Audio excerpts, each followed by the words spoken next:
అందరికీ నమస్కారం.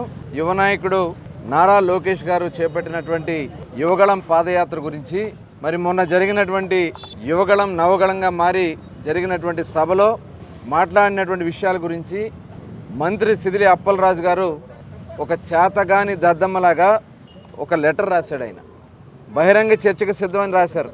ఇవాళ ఆయన రాసినటువంటి లెటర్కి మేము బహిరంగంగా చర్చించడానికి సిద్ధమే, నీకు దమ్ము ధైర్యం ఉంటే, నువ్వు చేశానని చెప్తున్నటువంటి కార్యక్రమాల మీద నీకు నమ్మకం ఉంటే విజయవాడ ప్రెస్ క్లబ్లో ఈరోజు ఉదయం 11 గంటలకు వస్తామని చెప్పి బహిరంగ ఛాలెంజ్కి ఇవ్వడం జరిగింది.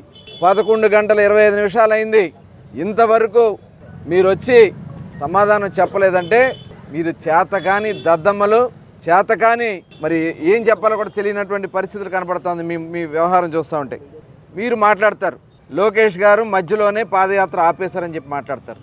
ఇవాళ మీ నాయకుడిలాగా, మీ జగన్మోహన్ రెడ్డి లాగా శుక్రవారం వస్తే గురువారం సాయంత్రమే ఆపుకుని కోర్టు వాయిదాల పేరుతో హైదరాబాదులో రెస్ట్ తీసుకుని సోమవారం లాగా ఎప్పుడు చేయలే లోకేష్ గారు. అతి ప్రతిష్టాత్మకంగా ప్రజా సమస్యలు తెలుసుకోవాలని చెప్పి యువతకు ఒక భరోసా కల్పించాలని, మహిళలపై జరుగుతున్నటువంటి దాడులకు వాడికి ఒక ఆత్మస్థైర్యాన్ని కల్పించాలని, బీసీలకి, ఎస్సీలకి, మైనార్టీలకి అండగా నిలబడాలని, రైతాంగానికి అండగా నిలబడాలని దాదాపు 226 రోజులు 98 నియోజకవర్గాల్లో 3132 కిలోమీటర్లు నిజాయితీగా పాదయాత్ర చేస్తే మీరు అపహాస్యం చేస్తారా? ఆయన లోకేష్ గారు ఎండనక వాననక రేయనక పగలనక ఆయన చేసినటువంటి ప్రయాణంలో అనేక వర్గాలను కలుసుకుని ఒక ఆత్మస్థైర్యాన్ని కల్పించారు. అనేక మందికి ఒక ధైర్యాన్ని, ఒక స్ఫూర్తిని కల్పించినటువంటి నాయకుడిని మీరు మాట్లాడతారా? నేను అడుగుతా ఉన్నా, నీ నియోజకవర్గంలో ఇవాళ ఏదో మత్స్యశాఖ మంత్రి అని చెప్తా ఉన్నావు కదా, మీ నియోజకవర్గంలో ఏదైనా ఒక మత్స్యాగార గ్రామంలో నువ్వు వచ్చి నేను పలానాది చేశానని చూపించగలవా? అక్కడ ఫిషింగ్ హార్బర్ కావాలని అనేక సంవత్సరాలుగా వాళ్ళు శ్రీకాకుళంలో ఫిషింగ్ హార్బర్ గురించి అడిగితే కనీసం ఫిషింగ్ హార్బర్ నువ్వు కట్టలేకపోయావు. ఒక చేతకాని దద్దమ్మవే నువ్వు. ఇవాళ మేము రాష్ట్రంలో పెద్ద ఎత్తున ఫిషింగ్ హార్బర్లు కట్టామని చెప్తా ఉన్నావు.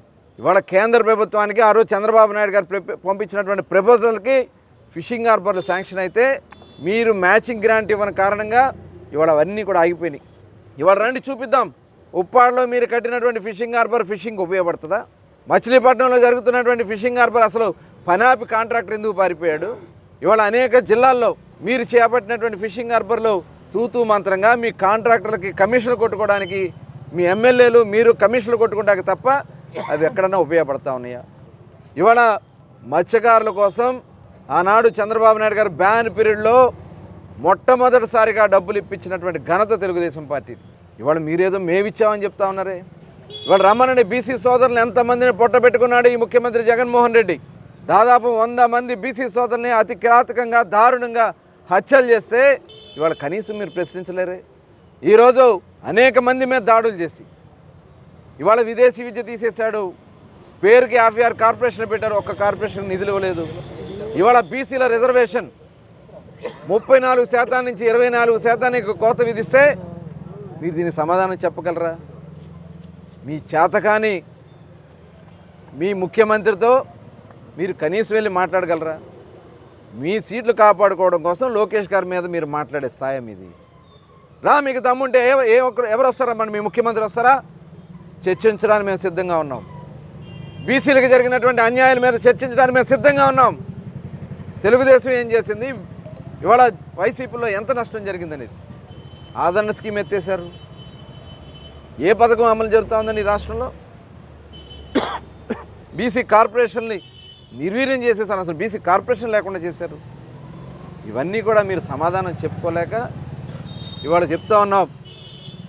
ఇవాళ ఏదో ఉద్దానంలో డయాలసిస్ సెంటర్ పెట్టామని, ఆనాడు చంద్రబాబు నాయుడు గారే దాన్ని చేస్తే మీరు అది కంప్లీట్ చేయడానికి 4 సంవత్సరాలు పట్టింది.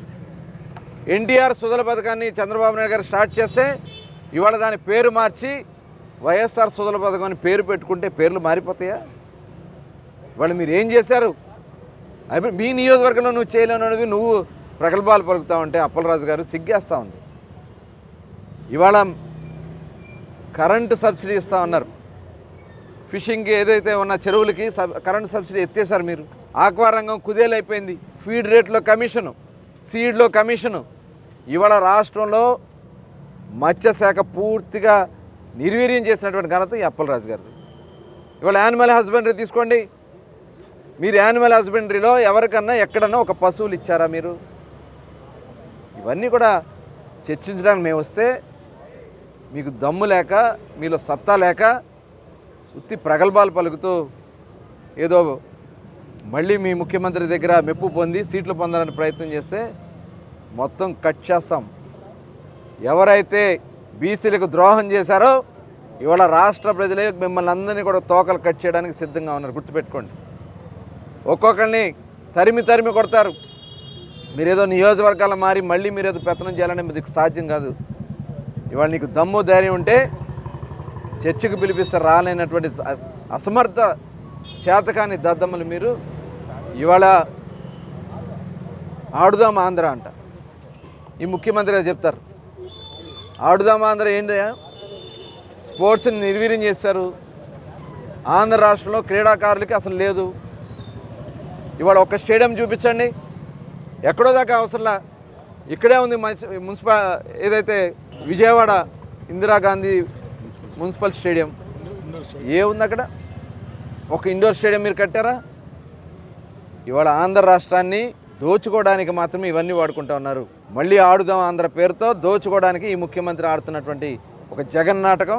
మరి మంత్రులు, ఎమ్మెల్యేలు అందరూ కూడా అసమర్థులని ఇవాళ ప్రజలు ఆల్రెడీ డిసైడ్ అయిపోయారు. అప్పలరాజు గారు ఖబర్దార్, జాగ్రత్త. పిచ్చి పిచ్చి వాగుడు వాగారంటే తరిమి తరిమి కొడడానికి ఇవాళ ప్రజలు సిద్ధంగా ఉన్నారు. రోడ్ల మీద తిరగలేరని చెప్పి హెచ్చరిస్తా ఉన్నాం. ఇంకొకసారి లోకేష్ గారి గురించి కానీ, చంద్రబాబు నాయుడు గారి గురించి కానీ పిచ్చి పిచ్చి వాగుడు వాగితే బీసీలు సత్తా ఏంటో దమ్మేంటో చూపిస్తామని కూడా హెచ్చరిస్తా ఉన్నాం. మీరు లేఖ ఇచ్చారు కదా, ఆయన ఏమో రెస్పాండ్ అయ్యారు అప్పలరాజు? లేదు, లేఖగా ఆయన ఏమి సమాధానం చెప్పలే. మేము ఛాలెంజ్ చేసాం, లోకేష్ గారు అవసరం లేదు, మేమున్నాం, నీకు దమ్ము ధైర్యం ఉంటే రా చర్చిద్దామంటే కనీసం వచ్చి ఆయన రాలేదంటే ప్రభుత్వం పారిపోయింది. మన ప్రభుత్వాన్ని చేతకాందనం, ప్రభుత్వం పారిపోయింది.